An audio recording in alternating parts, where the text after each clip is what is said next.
главная задача миссионеров — это крестить людей, чтобы больше 10 люди платили, да, чтобы церковь стала еще богаче. Думаю, что слово, что мы ищем избранных людей, это не только, что они избраны, но и мы избраны для них, да? Я добавлю к тому, что сказала моя супруга, две вещи. Спасибо, мне неинтересно. Господь призывает нас не потому, что мы такие замечательные, а потому, что Он видит, что Он через нас может что-то сделать.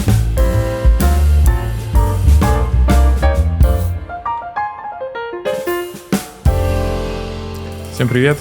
Добро пожаловать на подкаст «Вернувшийся миссионер». Здесь мы говорим о миссионерах, миссионерской работе и о том, какое послание миссионеры Церкви Иисуса Христа Святых Последних Дней несут этому миру.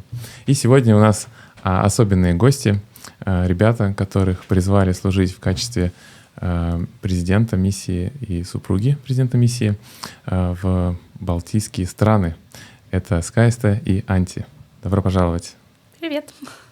Спасибо огромное, что вы согласились поучаствовать в нашем подкасте. Я, честно говоря, никогда не общался с будущими президентами миссий. Вот когда вы узнали о том, что вас призовут, обычно звонит, насколько я понимаю, пророк или один из апостолов, какие были у вас чувства? Я думаю, чувств было очень много, пока мы получили это. Да? Ну, нам позвонили, сказали, что с нами хочет присесть, пообщаться, да. И вопросов было очень много. Почему? А кто именно должен был пообщаться? Первый был Кук, да? Точно, Кук? Обычно, да, апостол первое интервью проводит. И нам сказали, что they made appointment for the meeting. Да. Забронировали время с вами? Да. И это время, я думаю, неделя была. То есть у вас неделя была до самой встречи? Неделю до этой встречи было все, что мы натворили. Да, что они хотят, что мы сделали, зачем. Потом уже, когда сели разговаривать, это было, конечно, прекрасно, разговаривать с апостолом.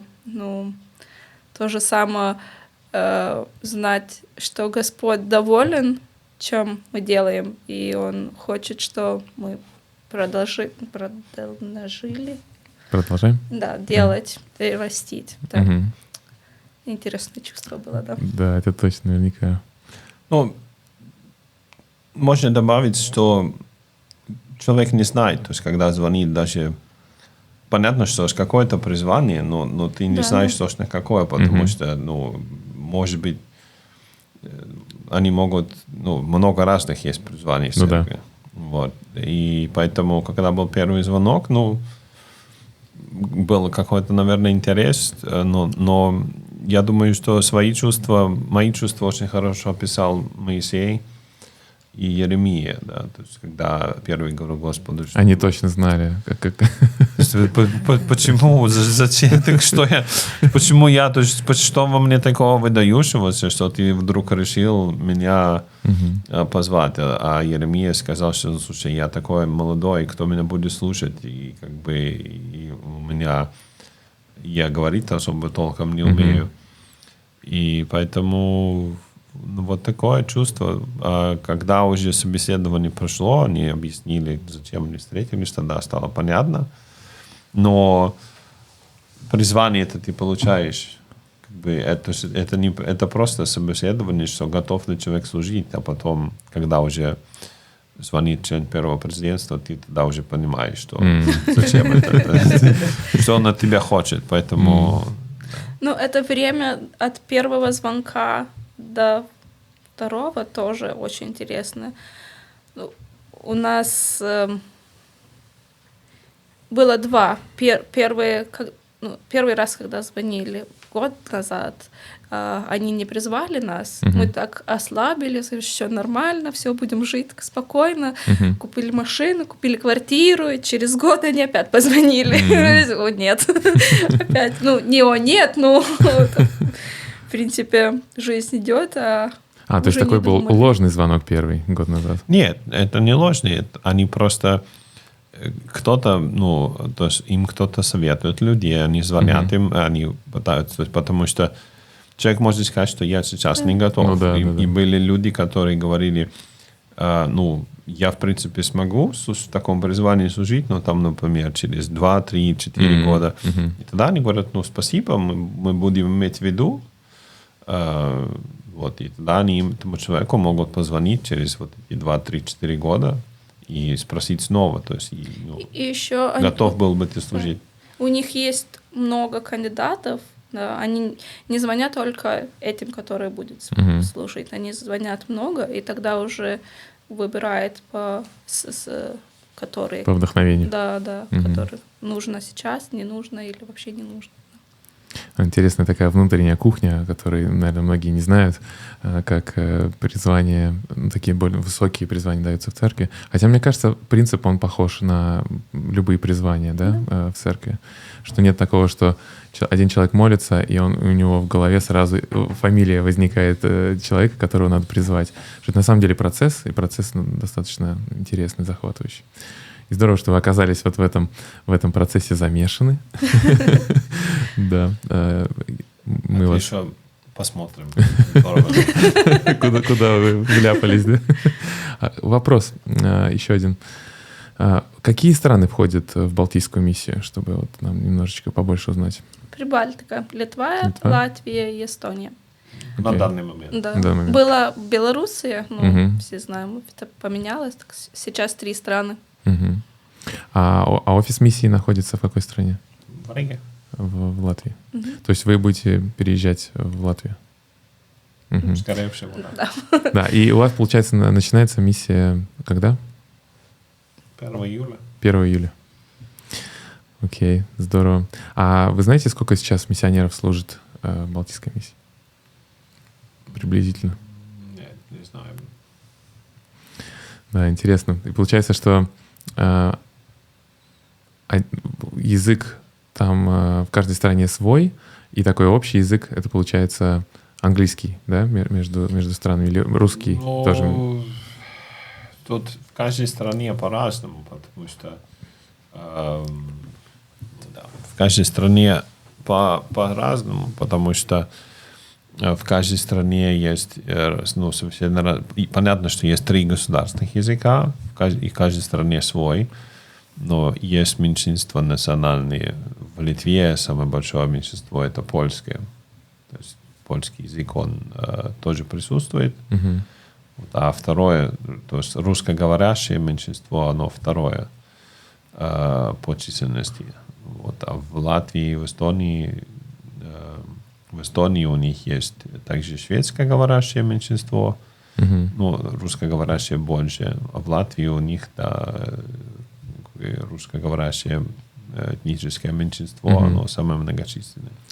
То есть вот это вот разнообразие культур и языков, и получается, и еще страны разные, мне кажется, это делает эту миссию уникальной, потому что многие другие миссии — это одна страна, или внутри страны разные миссии, а здесь получается достаточно сложная такая структура, да, и интересно. Я думаю, что у вас будет очень интересный опыт. Как вы думаете, вот если мы говорим про вот это вот различие культур, языков, и особенно сейчас вот с этими конфликтами, да, я думаю, что эти страны тоже затрагивает. Как вы думаете, как Евангелие, которое несут миссионеры, оно может принести покой и единение, и убрать вот эти раздоры? Как вы думаете, способно оно? Я думаю, что это самое главное, что Евангелие несет покой, да, что когда мы принимаем Господь, это не значит, что у нас ничего плохого не случится, но это значит, что у нас может быть, да, сердце покой, который знание, что мы можем найти путь, что неважно, что случится, да, что мы все равно у нас там будет хорошо. Это слово «будет хорошо», да, тоже очень интересно.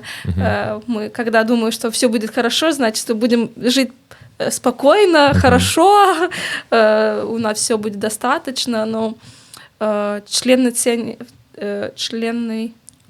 церкви, да, в Украине, это не значит, что у них сейчас все нехорошо, да. Ну, это проблемы есть, но чувство внутри, что помощь Господа, и конца все равно, что мы можем вернуться к Господу, да, так это что несет Евангелие. Это не значит, что мы будем жить богато, спокойно и без никаких проблем. Это значит, что даже всем проблемы мы можем найти покой в проблемах.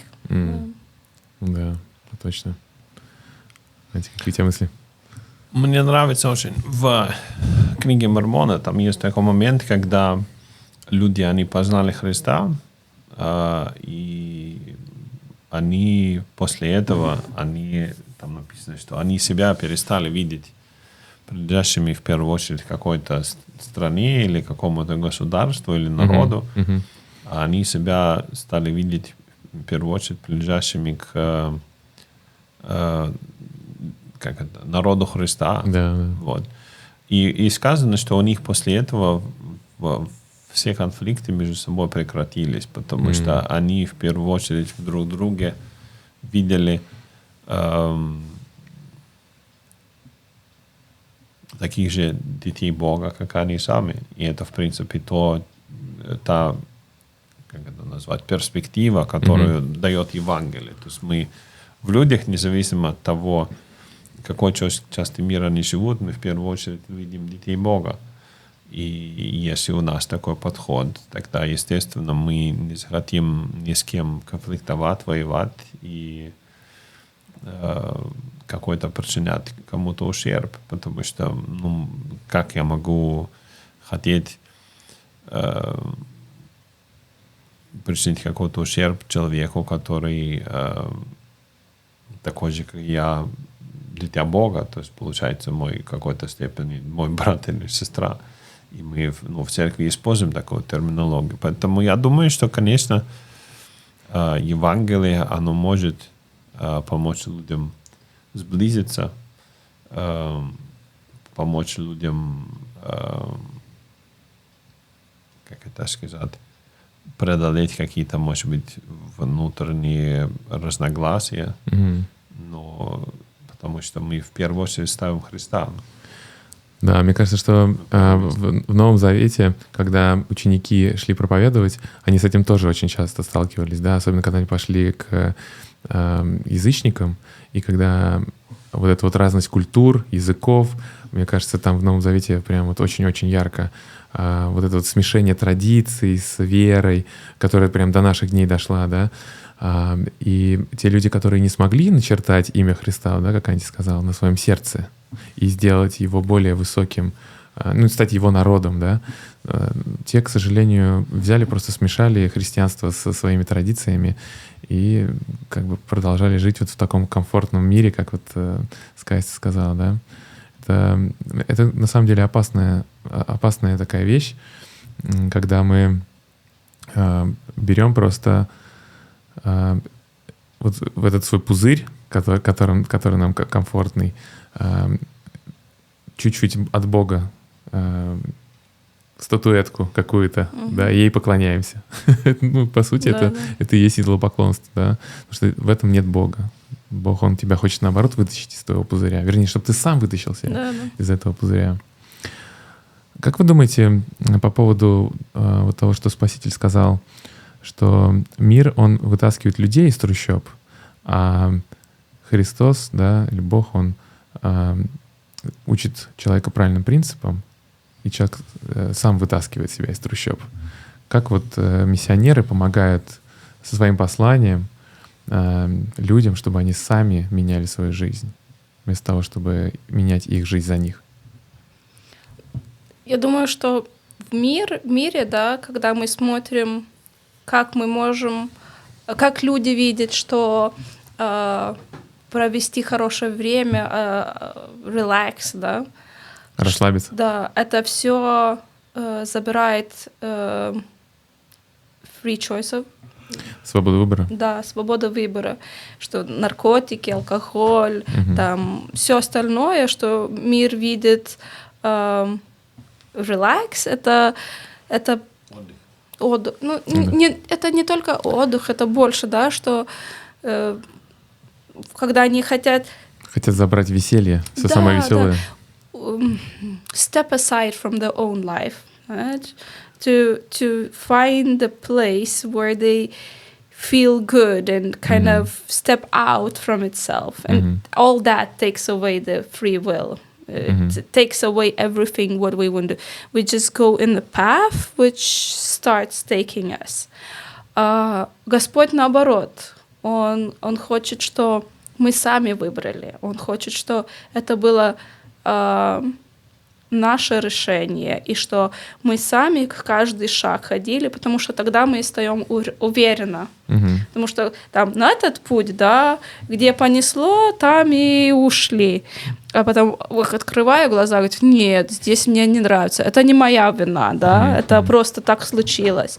А с Господью, я думаю, что с Евангелией это важно, что каждый шаг мы делаем сами. И из-за этого Евангелие, Евангелие, да? Евангелие, да. Она такая и непопулярная, потому что это всю ответственность мы несем сами. Да. Это все, что делаем или не делаем, это все мы носим сами, что это все как... Мы разделяем с Богом ответственность, да? Ну, я думаю, что Нет. Ну да. Да. Потому что Иисус Христос, Он помогает нам, Он забирает наши грехи, да. Так, это как и деляется, ну, we share with Him because of that. But at the same time that we have to do all the steps by ourselves. We have to decide to get baptized. We have to decide to repent. We have to decide to read the scriptures. We have to decide to pray. And if we don't do this choice, it's not a God's problem that, you know, I'm not in the place I want to be. It's our own responsibility. So that's the difference, I think. Спасибо. Анти, как ты думаешь? Я думаю, что цель миссионеров, она заключается в том, чтобы помочь людям обратиться к Богу. И крещение это не является самоцелью. Конечно, это один из индикаторов, что человек хочет стать на этот путь. Но первоочередная цель это помочь человеку обратиться к Богу. Ну, если в этой церкви, в церкви Иисуса Христа святых последних дней, мы верим в индивидуальный подход. Верим в то, что Бог хочет, чтобы мы работали индивидуально с конкретным человеком или с конкретной семьей, а не с какой-то массой людей. И поэтому, да, миссионеры могут помочь, и это их основная обязанность. Вот. Я думаю, что сложность это преодолеть какие-то культурные особенности восприятия каждого человека, жителя той или иной страны. Но это все преодолимо. Господь, Он наделил нас множеством даров, которые могут нам помочь преодолеть эти все вещи. Преодолеть наши традиции. Мне кажется, вот традиции отцов, которые удаляют нас от Бога. То, о чем говорил Христос с книжниками и фарисеями, которые никак не могли Его понять. То есть Он сказал, что я пришел не отменить, вернее, как Он сказал там про закон? Сказал, что я пришел не нарушить закон, да, а чтобы он во мне исполнился. И они вообще его не понимали. То есть Он был тот, кто дал этот закон им. И когда Он пришел, они его не поняли, они не приняли его. И это так странно. То есть люди, которые в первую очередь должны были его принять, его не приняли. И это как раз-таки традиции отцов, которые могут увести нас от Бога, к сожалению. И мне кажется, что это выбор, да, вот как Скайста говорила, что это выбор, который делает каждый человек. Если он ставит Бога выше своих убеждений, своих традиций, тогда Бог может показать им более совершенный путь. И как раз-таки миссионеры, они помогают тебе встать на этот путь. А что вы думаете по поводу того, что мы ищем избранных? Что Можно добавить? Да. Я думаю, что сам по себе термин традиция отцов, он не подразумевает что-то плохое, потому что есть хорошие традиции отцов. То есть если вера в Бога, мы читаем в Библии, что там у Адама была одна из ветвей его потомства, где отцы, они очень старались своим детям передать хорошие традиции веры в Бога, соблюдение заповедей и жизни по определенным, в свете определенных ценностей. И в этом нет ничего плохого. Я думаю, проблема израильтян была в том, что они это все подменили тем, что они назвали традицией отцов, потому что у Моисея нигде же не написано, что им нужно было ходить там не больше 100 шагов в воскресенье. Да. То есть это уже придумали сами люди от себя, потому что они хотели как-то интерпретировать это все. И вот здесь у нас... то есть если родитель учит своего ребенка тому, что верить в Бога важно, в этом нет ничего плохого.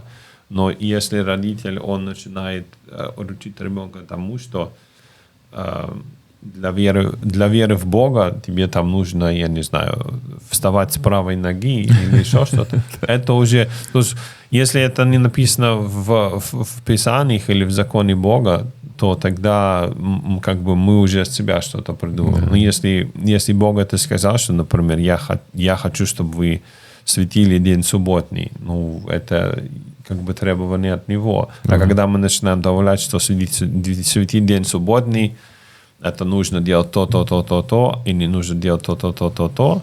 И очень строго. Да, то это тогда уже... Потому что президент Нельсон, он об этом хорошо сказал, что я, когда был молодой, я тоже там себе составлял списки, что я могу делать, что не делать, и я в какой-то момент почувствовал, что чем я отличаюсь от этих иудеев. Да ничем.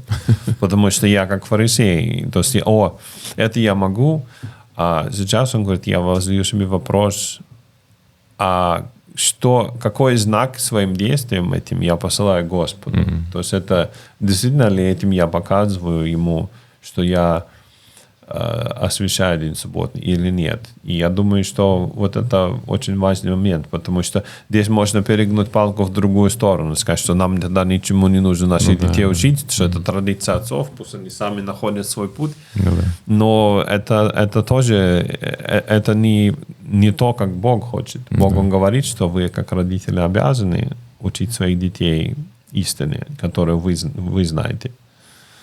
Да, спасибо большое.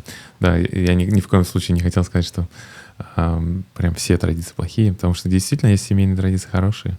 И на последней генеральной конференции как раз-таки говорили про пасхальные традиции и сделать так, чтобы Пасха была такой же значимой, как и Рождество, потому что, по сути, она и должна быть такой, более значимой, потому что Христос воскрес, Он победил смерть, это то, ради чего Он пришел. Да, то есть как бы Рождество, оно начало праздника, а Пасха как бы завершение, кульминация этого праздника. Да, мне очень понравилась эта идея. Вот. Как вы относитесь к той идее, что миссионеры, они ищут тех, кого Бог подготовил? Вот на моей миссии, мой президент миссии, он часто говорил, что мы ищем избранных, ищем тех, кого Бог подготовил. Вы, конечно, должны со всеми разговаривать, но тот, кто не принимает ваше послание, как бы говорит спасибо, идете дальше и ищете дальше людей. Как вот эта вот идея, он привел пример, интересный стих. Он говорил, что есть, по-моему, в Ветхом Завете где-то есть охотники, а есть рыболовы. И кто-то ловит... И Христос сказал Петру, что я сделал тебя ловцом человеков. Да, он был рыболовом. Так вот, он говорит, кто-то сетями ловит, много людей приводит, а кто-то выискивает по этим самым в лесу и как охотник. И как вот вы к этой идее относитесь? Охотники рыболова. Я просто рыбак, поэтому... Здесь даже сказать, мы верим в то, что это путь индивидуальный каждого человека. И мы не можем заранее спрогнозировать. То есть выбор миссионера заключается в том, что с кем-то поговорить и с кем-то не поговорить. А выбор человека, с которым заключается в том, что хочу ли я узнать больше или меньше. И если человек говорит «я хочу», но это его... То есть мне кажется, что избранный, он познает какую-то особенность. Ну, и может быть, в чем-то она есть, но я думаю, что здесь просто все дело в том, что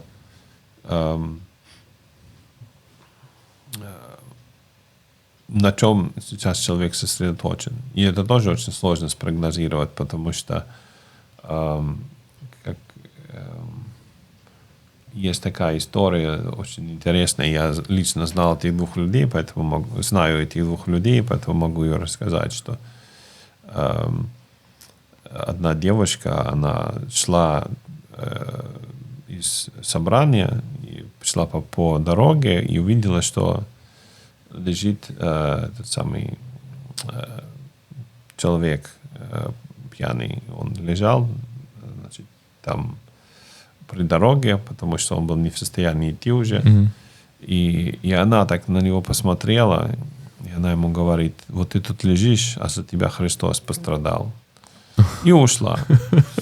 И как бы и на следующее воскресенье в этот же приходит человек, молодой человек, хорошо одетый, и говорит: знаете, говорит, у меня такой духовный опыт был. Я вот напился, лежал пьяный, и Господь послал мне ангела и говорит, что ты тут лежишь, а за тебя Христос пострадал. Он говорит, это все перевернуло.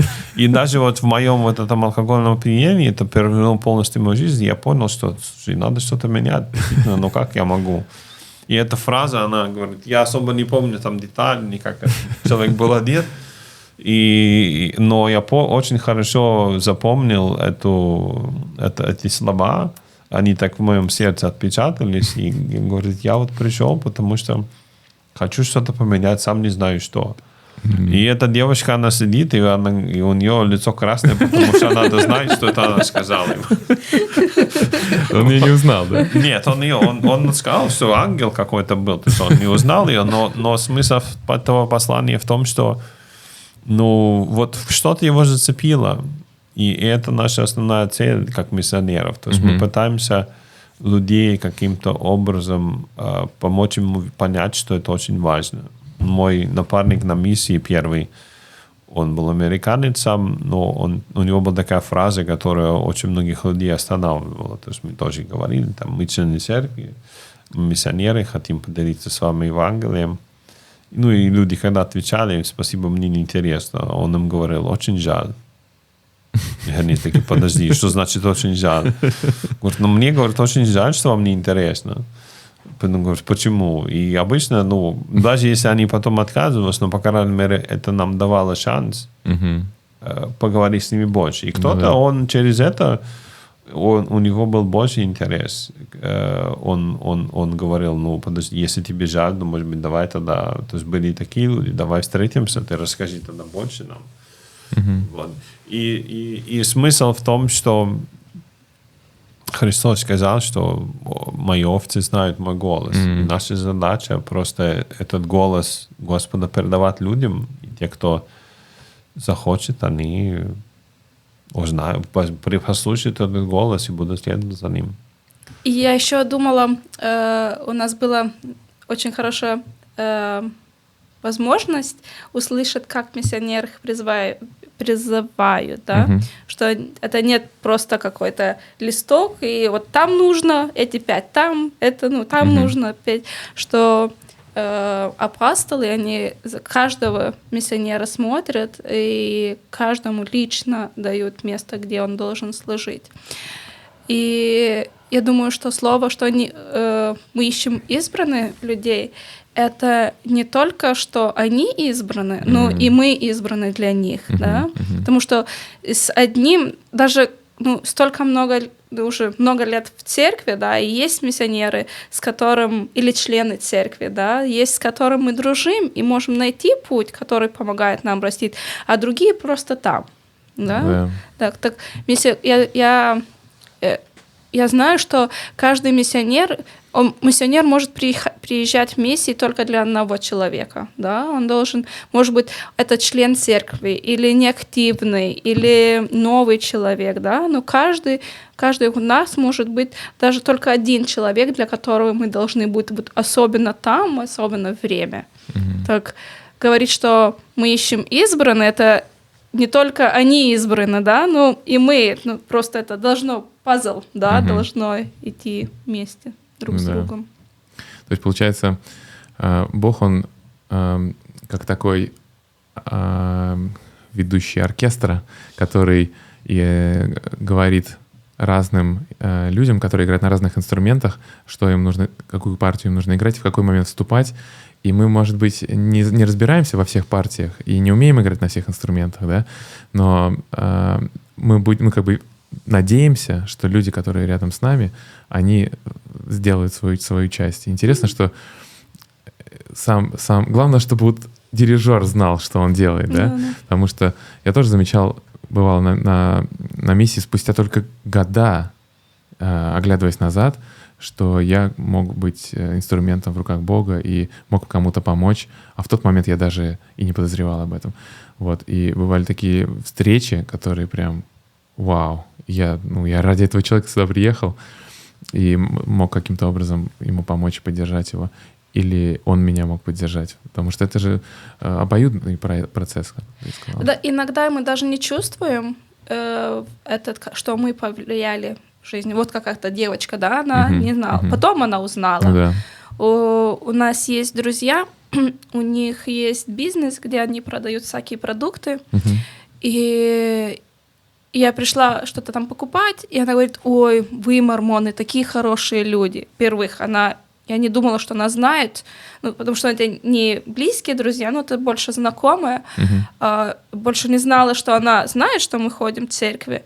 А потом, вот как это? Откуда вот это, что вы такие хорошие люди, да? И мы начали говорить, у них есть партнеры, да, от которых они покупают вещи, которые они продают, и они члены церкви. И она говорит, что это самые лучшие, которые у нас есть.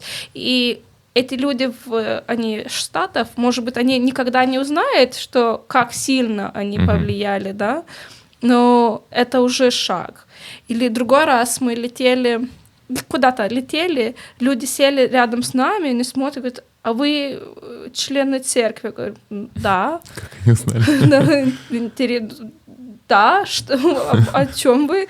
Говорит: вот у нас есть соседи, он президент округа у вас, и мы разговаривали о чем-то, и вот сейчас, может быть, она услышала, что он там говорили, к концу нашего разговора она сказала: ну вот, я сейчас знаю, что это путь Господь, да, что все, что он учил нас, на самом деле так и есть, что мы приедем, может быть, будем занимать другие шага.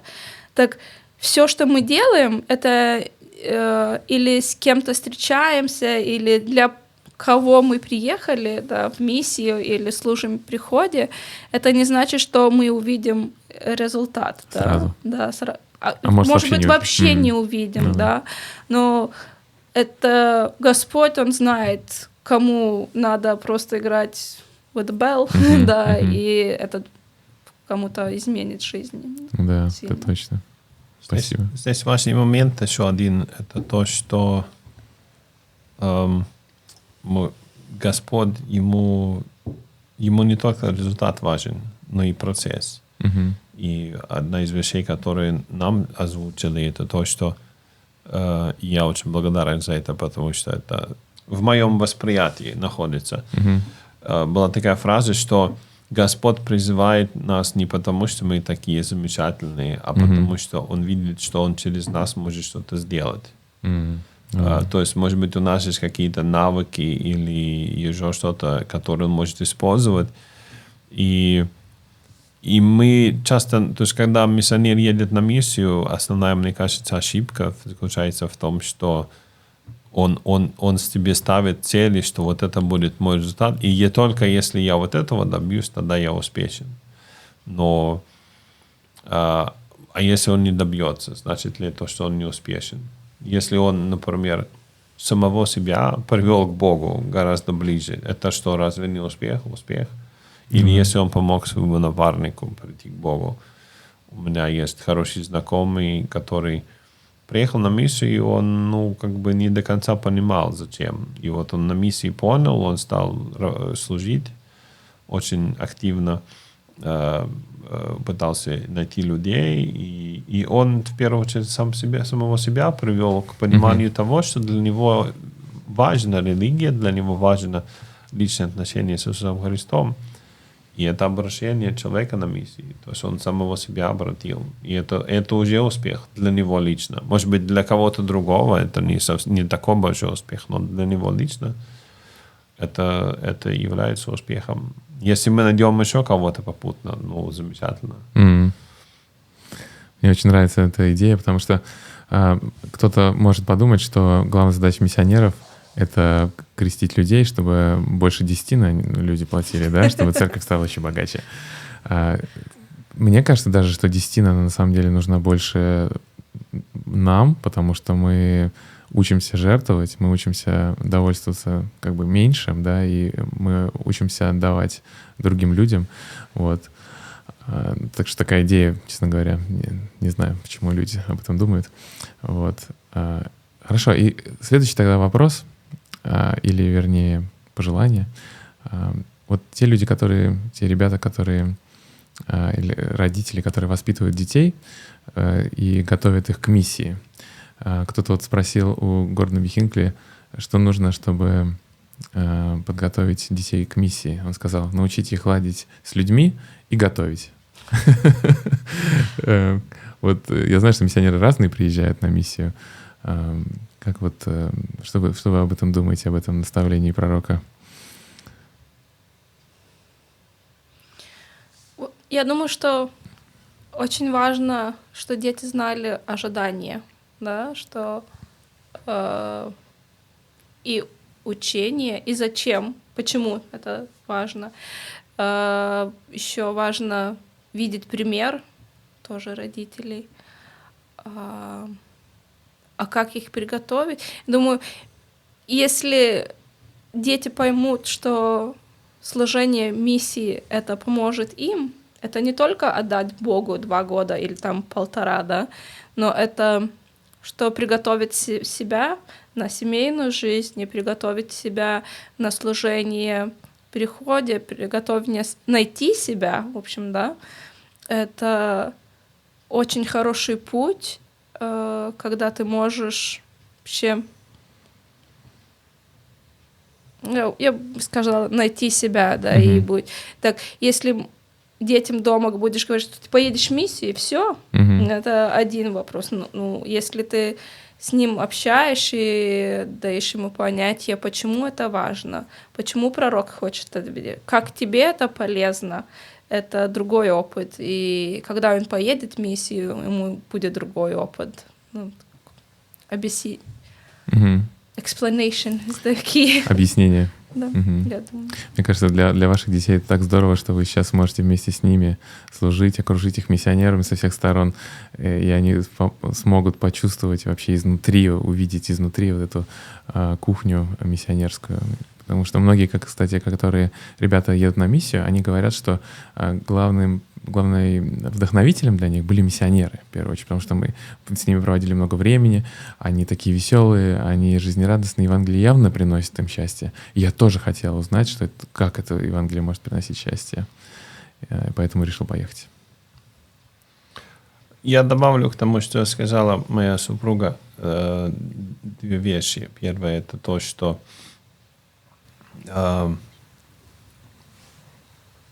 мы не можем отнять свободу выбора у человека, да, у нашего ребенка. но мы можем помочь ему понять, почему соблюдение той или иной заповеди важно. Для молодых людей на данный момент служение на миссии в церкви является заповедью, которую никто не отменял. И если просто сказать ему, ты едешь и все, это неправильно. Да?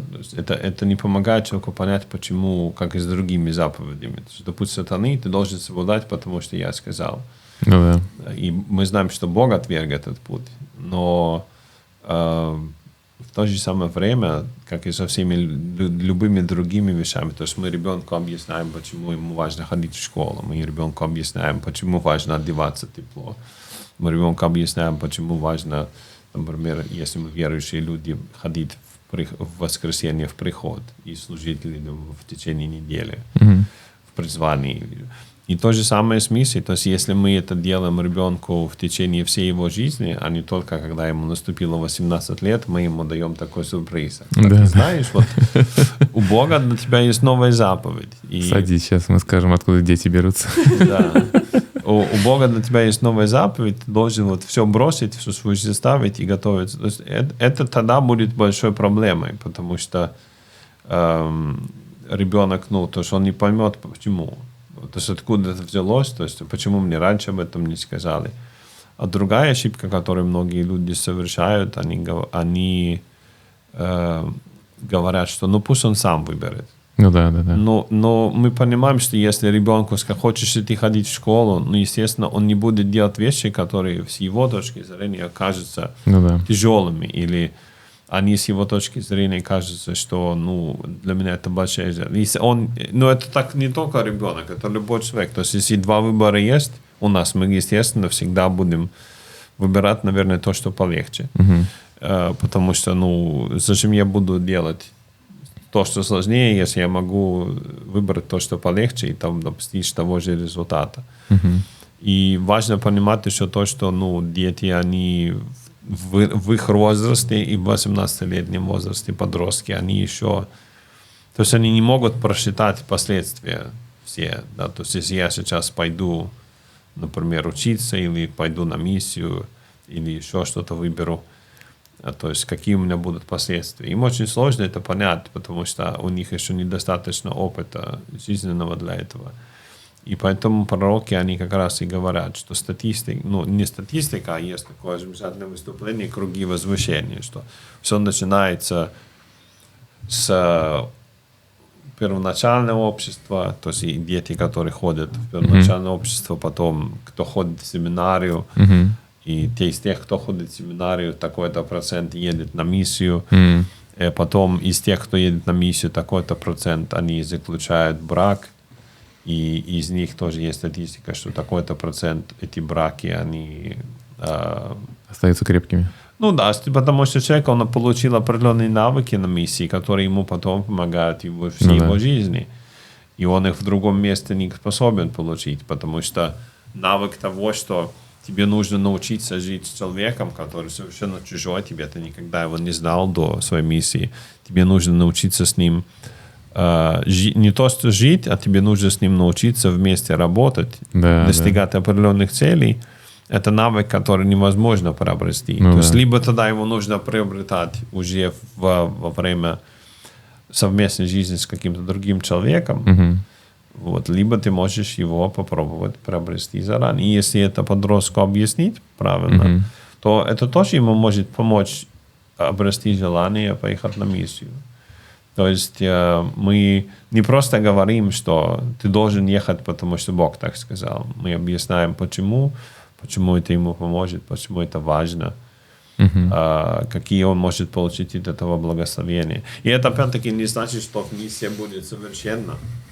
И могут быть какие-то отрицательные опыты на миссии, но это тоже часть роста. Да. Поэтому здесь я бы добавил это сюда. И второй момент, наверное, это тот, что как Скайсти сказала, что то, как мы живем, то, какой пример мы показываем, очень важно. То есть если мы учим одному, делаем другое, ну тогда, наверное, наши дети, они за нами не последуют. Вот. Хотя здесь важно понимать, что выбор, он всегда остается за человеком. Да, это точно. Спасибо огромное за эти полезные слова. Я очень надеюсь, что те ребята, которые слушают наш подкаст, они смогут найти ответы на многие вопросы. Те, которые, может быть, сомневаются, ехать им или нет на миссию, смогут вдохновиться поехать. Те, кто вернулись, смогут продолжать миссионерскую деятельность, потому что мне кажется, что можно поехать на миссию, а можно стать миссионером, да, и мне кажется, вот как Анти сказал, одна из задач миссии — обратить себя, в первую очередь, в Евангелие, да, и стать самому обращенным в Евангелие. А когда ты обращен, у тебя сразу естественное желание делиться с другими людьми этим. И как можно вдохновлять детей ехать на миссию, если ты сам не холоден, не горяч, да, что ты как бы вот такой. Конечно, пример действительно очень важно. Хотели бы вы еще что-то сказать в конце, добавить какие-то мысли, может быть, у вас есть? Анти, я думаю, твой президент миссии сказал, что successful missionary is the one whose grandchildren is active at the church. Немножко по-другому. Да. Как я поняла. Мой президент миссии, он на одной из конференций ЗОН, он собрал нас, и мы много о чем говорили, тогда задал вопрос, что для вас, кто для вас является успешным миссионером? И там стали говорить, мы служили в миссии, где было мало крещений, 10 крещений на миссию, 100. Он сидит, улыбается. И потом кто сказал 1000, 10 тысяч, он все равно улыбается. Потом уже дошло до каких-то не космических цифр, он тогда встал, сказал: братья и сестры, успешный миссионер — это тот, кто будет присутствовать на бракосочетании в храме своих внуков. Да, так, если кто-то слушает, кто приехал домой, да, или кто собирается ехать в миссии, то важно понять, что миссия — это не только поехать служить другими, но это тоже построить себя, что найти Бога, найти relationship with God. Взаимоотношения с Богом. Да, что это самое главное. Когда у нас с собой есть relationship with God, тогда мы можем дать. Если мы пустые, или у нас есть этот mirror, да, я услышал, передал, а у тебя ничего не оставил, тогда мы вернемся, и не будет ничего хорошего не остается, да, что важно заботиться о себе и учиться найти, почему Господь прислал вас там, где вы слушаете. Спасибо большое. Мне очень нравится аналогия, которую я услышал был такой президент, он был президентом, забыл фамилию его, не важно, один из 70-х церкви сейчас, и он служил в президентстве территории Восточной Европы. И у него была очень интересная логика. Он говорил, что многие люди, они думают, что жизнь по Евангелию — это череда спринтов. То есть мы собрались с усилиями, и мы выдали спринт, 100-метровку на максимальное быстрое количество времени. А потом сели и отдыхаем. Он говорит, что на самом деле нет. То есть наша жизнь по Евангелию — это марафон длиной всю жизнь. И в марафоне самое важное — не бежать как можно быстрее, а выбрать свой темп и постоянно его поддерживать в течение длительного времени. И этот темп может меняться. То есть если мы себя чувствуем комфортно или мы чувствуем, что мы можем чувствовать быстрее, но очень важно рассчитать свои силы на всю дистанцию. И я думаю, что вот эта аналогия, которую моя супруга упомянула, она как раз говорит о том, что то есть наша миссия не должна быть спринтом, что мы на 2 года собрались, отслужили Господу, и потом все, я могу, как это сказать, сесть и отдыхать. То есть мы должны продолжать. То есть Бог нам это дал для того, чтобы мы выбрали какой-то определенный темп, поняли, может быть, что значит максимальный темп, потому что темп жизни на миссии, он очень интенсивный. Ну да.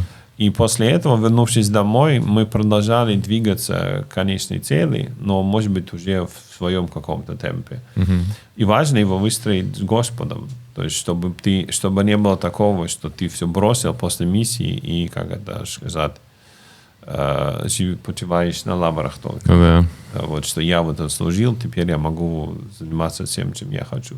И это то, к чему подводит вот эта аналогия, что наша жизнь, мы должны ее построить так, чтобы наши дети, они увидели, что это важно. И самое важное, чтобы они это потом передали своим внукам, потому что и это все на нас ориентировано. То есть, чтобы не только наши дети, но и наши внуки, они увидели и чувствовали важность этого. Потому что если мы этого не делаем, то тогда, получается, что наш свет недостаточно яркий для того, чтобы другие люди, они увидели его и пришли на него. Ну да, еще получается, что ты трудишься, как вот этот спринт пробежал, и ты вроде как участвуешь в марафоне, а пробежал 100-метровку и остановился. И как бы смысл тогда вот этой 100-метровки, что ты всех обогнал. Это, кстати, когда я участвовал в школе вот в таких вот забегах, моя ошибка была в том, что я смотрел на других, как они бегут. И многие стартовали очень быстро. И из-за этого я, чувствовал, что я стою, мне надо ускоряться, и я бежал за ними. И потом я умирал. Я не мог дальше бежать. Я терял свой ритм и прибегал там где-то в конце. И потом я понял, что на самом деле нужно выбирать свой ритм. Мне очень понравилась эта аналогия. И я уже не стартовал со всеми. Я бежал последний, да? А прибегал один из первых, потому что было на конце. Да, потому что это была длинная дистанция, не нужно было быстро бежать с самого начала. Я выбрал свой темп, и я был верен своему темпу. Мне кажется, это очень классная, хорошая аналогия с тем, что у нас в жизни происходит. Потому что жизнь, она длинная. И то, что сейчас с тобой происходит, это не значит, да, что ты пришел, что ты вот уже на финише. То, что ты знаешь, может очень сильно отличаться от того, что ты знаешь через 10 лет. И твои убеждения могут очень сильно отличаться. И получается, когда ты прошел через этот вот путь крещения, встал на узкий путь, прошел через врата, ты наступаешь на этот путь. Да, и этот путь, он длинный, он длиною в жизни, а кто-то знает, что еще после этой жизни, сколько там еще нас ждет интересных приключений. Да, спасибо. Очень, очень интересная аналогия. Спасибо вам огромное. Я вам желаю удачи на вашей миссии, чтобы вы смогли найти и понять волю Небесного Отца для вас и для миссионеров, которые будут с вами служить. Плюс, как я понимаю, еще сейчас нету кола в этих 3 странах, и вы еще будете, получается, за членов церкви, быть руководителями для членов церкви. Это большая ответственность.